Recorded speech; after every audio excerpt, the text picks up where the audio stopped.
Please, come forward. Mr. Gray will see you now. You've seen the films, you know you've wondered. What would it be like to be tied up and whipped in front of a crowd of people? Oh, what's that you say? You want to hold the whip? By all means. And if you do venture into the salacious world of BDSM today, what will you find? Meatballs with barbecue sauce and a platter from Costco of veggies and dip and probably some Capri Suns in a cooler. And who will you find there? Overwhelmingly, nerds. People into Dungeons and Dragons, Star Wars, introverts. My tastes are very singular. You wouldn't understand. What is it really like to be part of the BDSM community today? And how have things changed since the Weimar era we heard about in a previous episode? Rusty, an insider in the community, is here to tell us all about it. That's what we're talking about today. I'm BT Newberg, and this is the history of sex.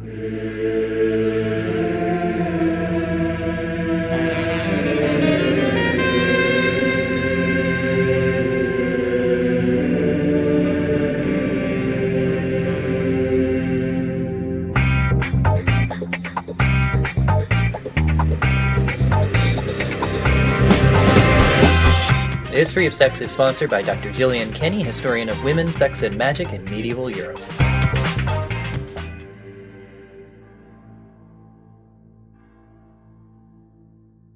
I want to thank our Patreon patron, Tara Carlson, for making this episode possible.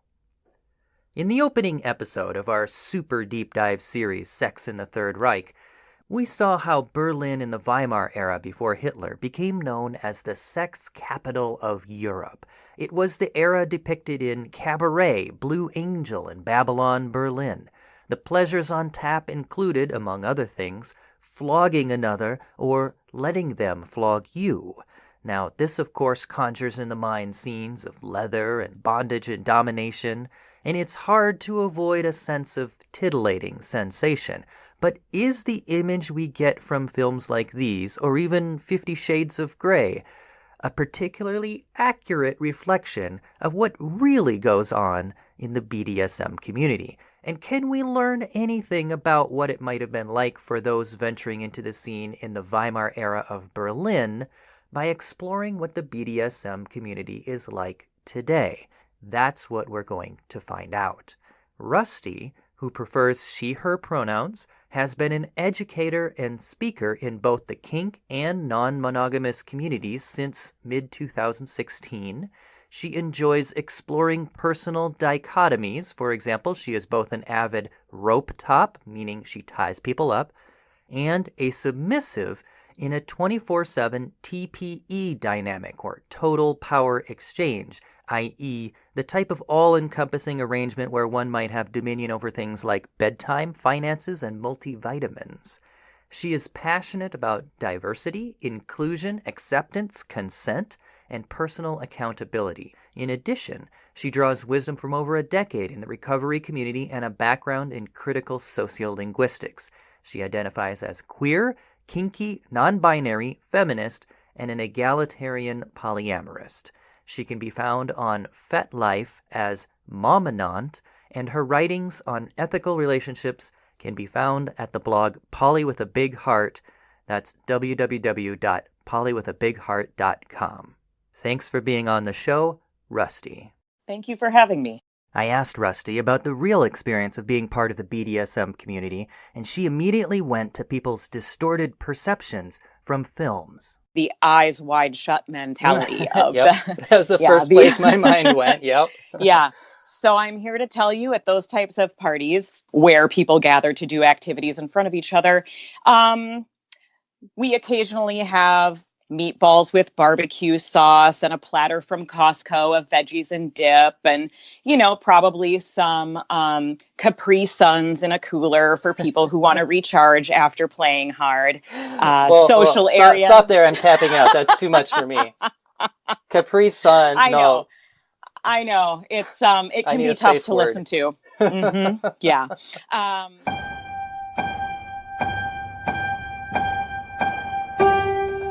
We've got barbecue meatballs like every other Midwestern potluck. And if you don't want to go in the basement, you don't have to. What kind of people tend to end up in the BDSM community? Overwhelmingly, nerds, intellectuals, people into Dungeons and Dragons, Star Wars, introverts. There's a lot of introverts in kink. And you just wouldn't think that introverts would then want to go and have sex in a dungeon in their underwear in front of other people. But apparently they do in front of each other.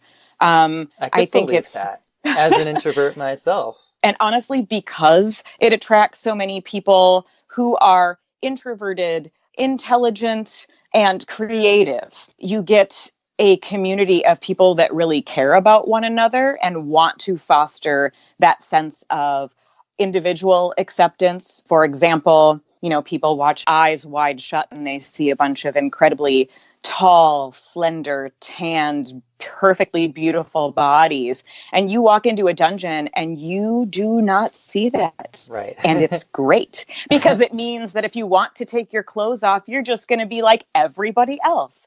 And I would say that kinksters are just a bunch of sex nerds. It's people who are like, oh, hey, here's this fun activity. What kind of weird sciencey stuff can I do with it? Where can I take it? And we play a lot with the chemicals that our bodies produce. So chemicals like adrenaline, like dopamine. Yes, absolutely. Many of us seek a cathartic release through that activity, or a space where we can have someone give us ultimate control over them and just feel what that feels like in a safe and consensual environment. What is BDSM? So it's bondage? Discipline. Well, it's an acronym with a couple of different applications. It's not just the 4 letters. It's BD is bondage and discipline. DS is domination and submission. And then S and M is your sadism and your masochism. And this clever dual-purpose, tri-purpose acronym was overlapping created. Acronyms. Yes. You are sex nerds. Yeah, very much so. Oh, God, we're so dorky. Many of our listeners, their experience of this, maybe they've seen 50 Shades of Grey. Well, I will put the caveat out there that if someone's frame of reference is only 50 Shades of Grey, I'm not the best person to compare and contrast because I never read the books and I saw one of the movies sort of out of obligation. Sure. to sort of see what other people might be seeing. But what I am able to say is that that relationship was coercive and abusive and kind of spun people who are into dominating others as flawed in some way or the product of child. It just sort of portrayed people into BDSM as somehow damaged. That's not the case. We come from all walks of lives with all types of families of origin, and there is no common thread to what brings us. BDSM is not a substitute for therapy. And not all of us need therapy. Does it occasionally happen on a couch? Sure, yeah. I had a rough start in life. You should steer clear of me. To what do you owe your success? I exercise control in all things, Miss Steele. It must be really boring.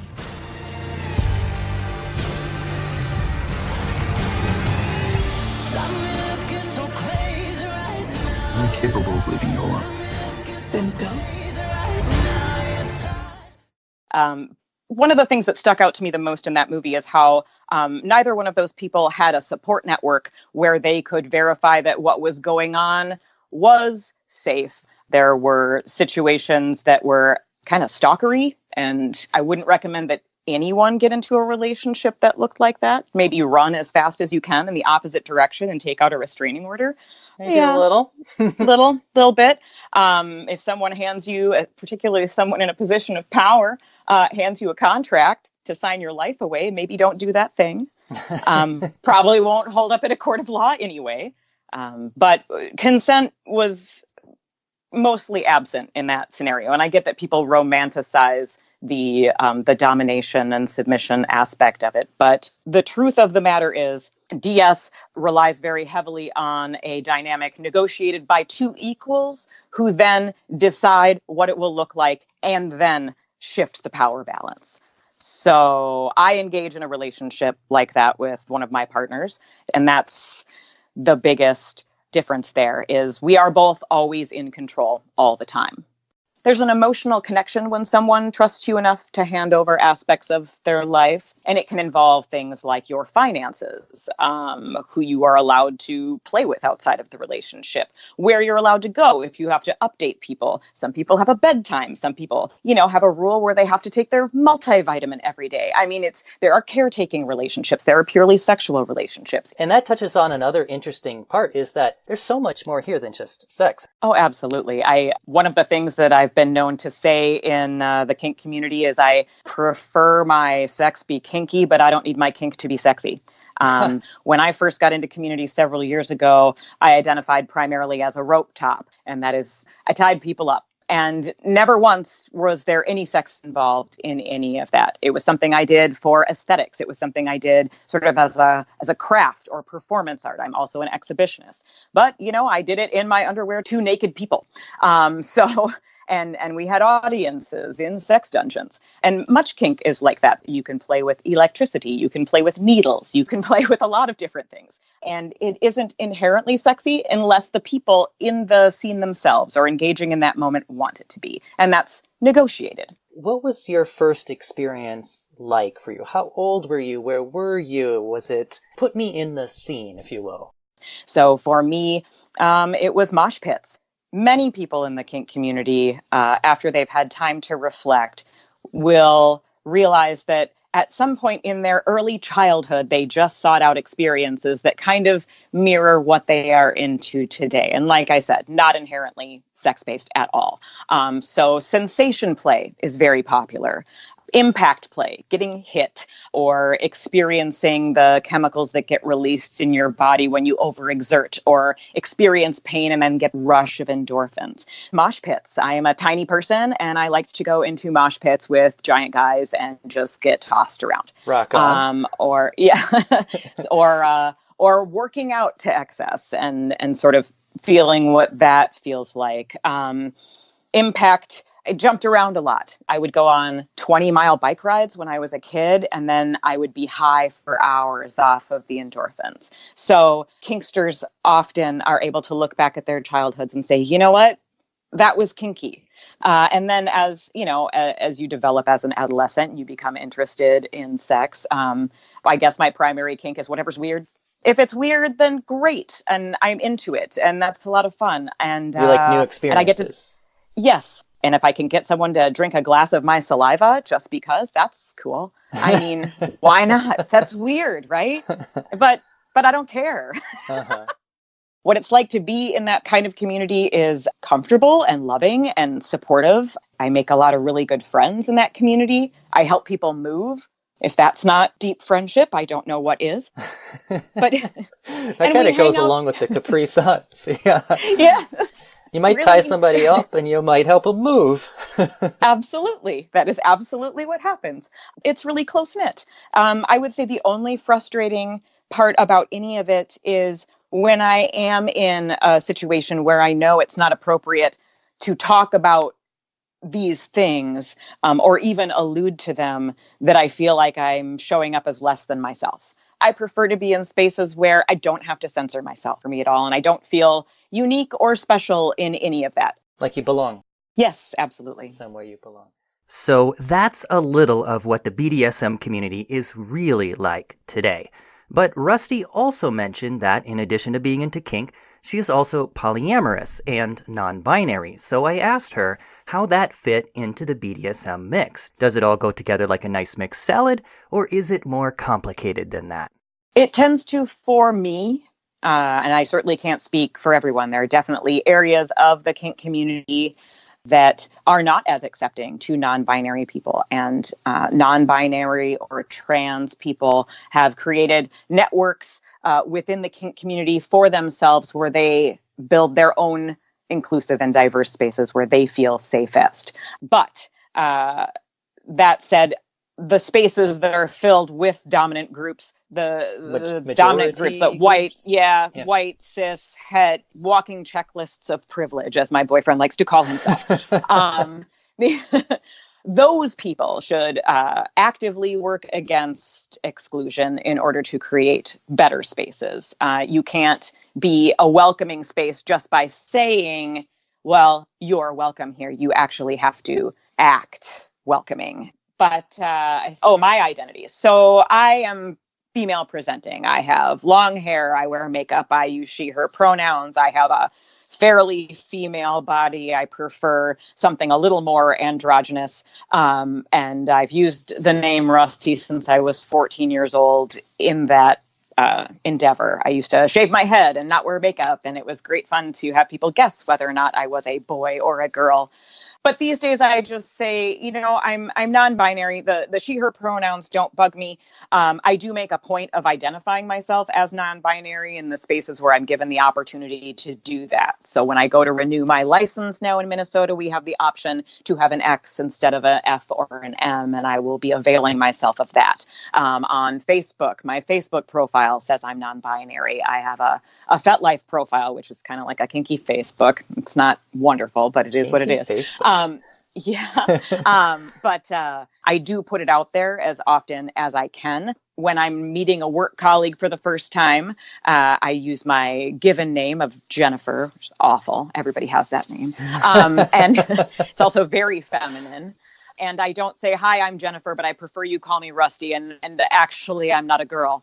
Because it's just not comfortable for me to make that the beginning of every interaction. But in that way, I do get to choose when and where I identify as part of a marginalized community.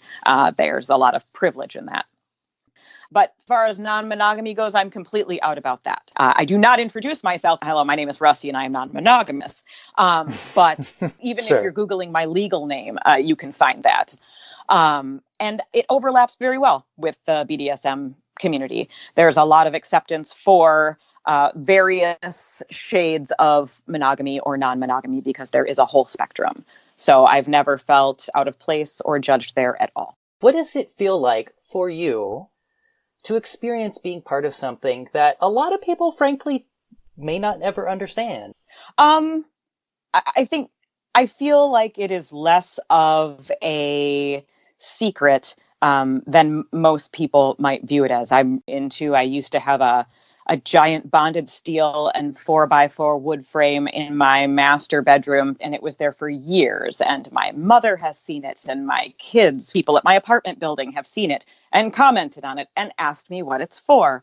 And I'm honest. I find if you treat things as normal and matter of fact, people are able to process them as normal and matter of fact. The more normal I show up as with kink, the more normal people treat it. And also, everybody's got their something. I have seen one or two things in my life, but never anything like this.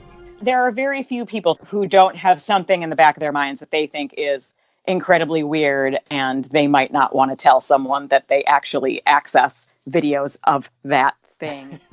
You know there is no way on earth you're going to leave here tonight without taking me with you. So what can Rusty's BDSM experience today tell us about the experiences of those in the Weimar era of Berlin in the 1920s? We're going to find that out next. But first, we're going to take a short break, and we'll be back after this. Hey, guess what, folks? Whether you're a fan of leather or history or leather history, there are plenty of books out there that you can check out to scratch that itch. Audible is offering our listeners a free audiobook with a 30-day trial membership. Just go to audibletrial.com/BTNewberg and browse the unmatched selection of audio programs. Download a title free and start listening. But why Audible? Well, Audible content includes an unmatched selection of audiobooks, original audio shows, news, comedy, and more from the leading audiobook publishers, broadcasters, and entertainers. For example, you can, of course, check out the one everybody talks about, 50 Shades of Grey. Do it. You know you want to. Or you can check out the 50 Shades of Lady Catherine Grey, the sex scandals that shook the Tudor court. Yes, that is a real book on Audible. And there are many others just like that, titillating titles just waiting for you. Right now, I'm listening to Dan Carlin of Hardcore History read his book, The End Is Always Near, and you can too, for free. You get one free title with your trial membership. To download your free audiobook today, go to audibletrial.com/BTNewberg. Again, that's audibletrial.com/BTNEWBERG for your free audiobook. And now, The History of Sex presents this. And now, How to Talk Minnesotan, bondage style. Traveling to Minnesota for a bit of BDSM on Lake Bedemikoska? Well, you could do worse than to learn a little of the local lingo. Your dungeon monitor will appreciate it, and it may save you some embarrassing moments. Here's a list of the most important words and phrases that you should know before you arrive. One phrase you're sure to hear is, you betcha. You betcha is used in the affirmative. For example, Please, sir, may I have another? You betcha. You betcha can also be used as a substitute for you're welcome. Hey, thanks for letting me lick your eyeball, Ralph. You betcha. Now, some experiences you may like, while others you may not like, so you'll want to know how to express this without hurting your play partner's feelings. For this, you'll find 3 phrases indispensable. Not bad, could be worse, and that's different. Well, just about done tying you up there, Ralph. How's that feel? Not bad. What if I stick my finger up your butt like this? Could be worse. The first 2 phrases express a positive reaction, but not so with the third. How about if I tickle your nipples with lutefisk like this? That's different. So with these 3 phrases, you should be good for your first Minnesota dungeon experience. But there's one more thing you need to know. If you feel the scene has gone too far, or you just need a breather, you should know Minnesota's most common safe word. Hot dish! Oh, sorry about that, Ralph. I'll play a bit more gently. Hot dish, which other people call casserole, is also a delicious way to unwind after a rewarding dungeon session. Hey, Piggy, pass the hot dish. Sure, Ralph. Now that you know the local lingo, you're ready to experience your first Minnesota dungeon. In fact, I think I hear Peggy arriving now, which means it's time for me to put in my gag ball. Hi, Piggy. I told you to call me Lake Superior. Yes, Lake Superior.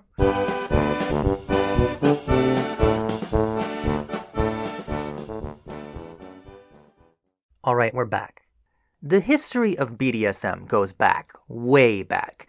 An Etruscan fresco from the 5th century BCE, for example, shows 2 men whipping a woman, and woodblock prints from feudal Japan testify to the perfection of kinbaku, or rope play. And then, of course, we've all heard of that darling of 18th century France, the Marquis de Sade. But let's go now to Germany in the 1920s, in the era just before Hitler came to power, the era of the Weimar Republic just after World War I. Berlin, before Hitler, could fairly be called the sex capital of Europe, if not the world. As we heard in the first episode of our series Sex in the Third Reich, the Weimar period suffered hyperinflation, which led to rampant sex tourism because, well, the exchange rate meant suddenly foreigners could buy a whole lot more with their cash, and Berlin came to be known as a place where any desire imaginable could be indulged for a price. And specialists appeared. For example, minettas, meaning female cats, would whip you for a price, race horses would let you whip them, and boot girls were dominas displaying their various specialties by the color of their patent leather boots. Weimar-era Berlin was by no means the beginning of such activities, but it brought them to the fore. What was it like then for those cabaret kinksters, and how was it different from the BDSM experience today? I think the primary difference between today and what may have been happening in Berlin is agency and consent. So when you're talking about a situation with hyperinflation, because I'm a nerd, so I have an economics degree. Perfect. Yeah. Um, when you're talking about a situation of hyperinflation, needing to do anything they can just to eat, you create an inherent power dynamic between the consumer and the vendor. So a sex worker in that regard is literally dependent upon a pittance for their incredible effort in order to survive or feed their children, or just make it to the next day. And that type of dependence upon their income is basically indentured servitude, and therefore it removes their ability to consent. They can't say no or they'll die. So when you talk about sex tourists who come specifically into an environment where they're going to get the most bang for their buck, oh, forgive me, that pun, I couldn't resist. But they're going to get the most bang for their buck, $5 for a month, I believe, as opposed to a night elsewhere. You are basically throwing a couple quarters at someone for their slavery. And then I hesitate to even call it BDSM because it was so abusive and there was so much at stake. So agency is huge today, where you do have sex workers in the BDSM community, but they say where, they say when, they say how much. That was a Pretty Woman quote. Totally problematic movie, but that still stands. I would imagine in Berlin, nobody got to say where, when, and how much. And even in today's community, you will still run into inherent power dynamics when you're talking about a 45-year-old man and an 18-year-old woman. There is an inherent power dynamic when you have a boss who is interested in an employee, and they leverage that situation. Even though both people may consent to it, it doesn't make it ethical, because that person can then turn around later and leverage that relationship, and the person in the lower position of power can't necessarily revoke their consent. Right. So when you have an inherent power dynamic and there are going to be negative consequences for retaining your agency, that makes it an unethical pairing. So you still have that in today's world. It was just far more prevalent in Berlin. So the big difference between Weimar Berlin and today is agency. And well, sure, there were no doubt kinky sex workers in the Weimar era that were less hard hit by hyperinflation or plying their trade after it when the economy recovered, whose agency was less compromised.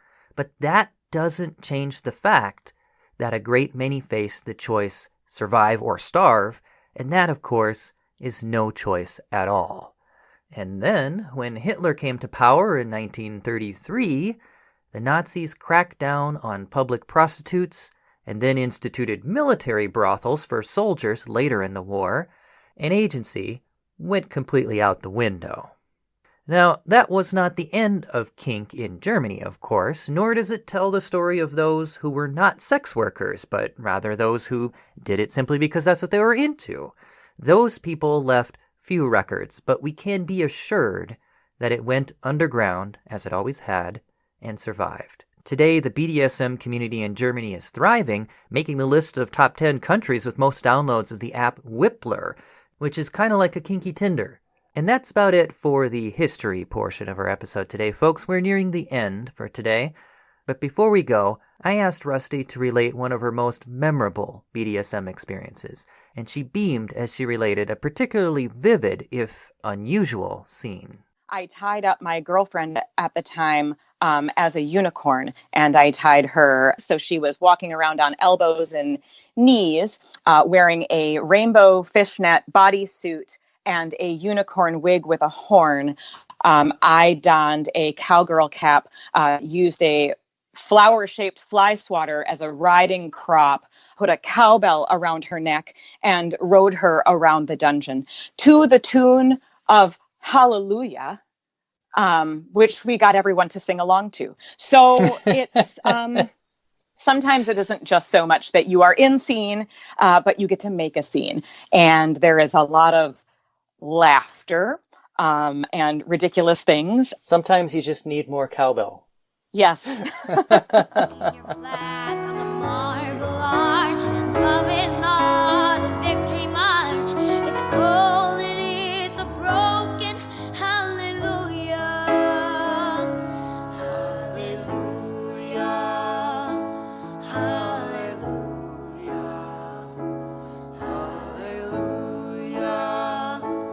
Hallelujah.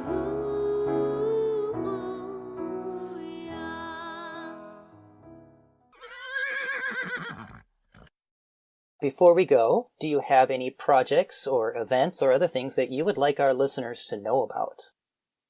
Well, if your listeners are interested in the kink community at all, and they promise not to search for it at work on their work computers, there is there is a website where people can get involved in their local communities, fetlife.com, and events and groups are arranged by locality. But you will see a lot of naked people doing a lot of naked things. And that's FetLife, F-E-T, like the beginning of fetish? Yes. Okay. FETLIFE.com. And you'll find whatever you're into, there's a group devoted to it, I promise. And I think the only other thing I really engage much in is the blog. It's almost embarrassing to say because everyone's doing it, but I am working on a book. Not necessarily on non-monogamy specifically, but autonomy, individual autonomy, and how to apply that to relationships, which Interesting. pairs nicely with non-monogamy, but with autonomy being the focus, not multiple partners being the focus. So awesome. Rusty, thank you so much for talking to us today. Yeah, thank you very much for having me. It was fun to listen to the episode, and it was fun to talk about all this nerd stuff. Yeah, and I will never look at Capri Suns the same again. Or barbecue meatballs in or crock barbecue meatballs. Yep. So I'm going to go help my friend move this weekend, and we'll see where it goes. All right. Folks, check out Rusty's blog, Polly with a Big Heart, and if you're interested, you might even explore that kinky Facebook she mentioned, Fet Life. You'll meet some new people, encounter some new perspectives, and who knows, you might end up helping somebody move. That's FETLIFE.com. Folks, if you like what we're doing here on this show, you can support us by subscribing, rating, and reviewing. And we also have a Patreon, where $5 a month buys you a month's worth of carnal pleasures. Oh, wait, no, that's Weimar Berlin, sorry. $5 a month does get you a hand-drawn portrait, though, and I will draw you as a sexy cabaret singer, or maybe a kinky meatball lunch lady. Whatever you want, I'll make you look awesome, I promise. Just this week, I finished a portrait for patron Tara Carlson. She asked to be drawn as a 20s-era Polish suffragette, and you can see that on our supporters page of our website, and you can get your portrait by supporting us at www.patreon.com/BT Newberg. That's patreon.com/BTNEWBERG. All right, that's it for today, folks. I'm that guy, BT Newberg, and this is the history of sex.